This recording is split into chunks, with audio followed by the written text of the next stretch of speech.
స్వదేశీ వస్తువులనే వినియోగించాలంటూ దేశ ప్రజలకు ప్రధాని బహిరంగ లేఖ.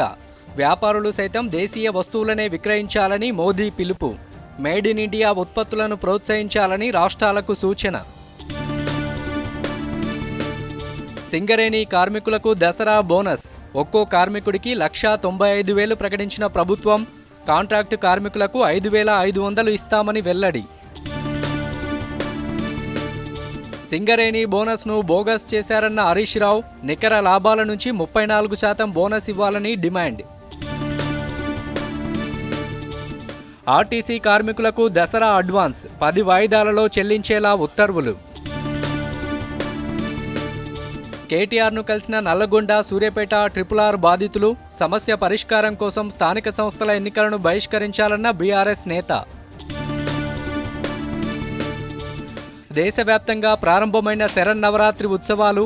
రాష్ట్ర వ్యాప్తంగా అట్టహాసంగా అటుకుల బతుకమ్మ వేడుకలు. ఆటపాటలతో మార్మోగుతున్న ఊరు వాడ.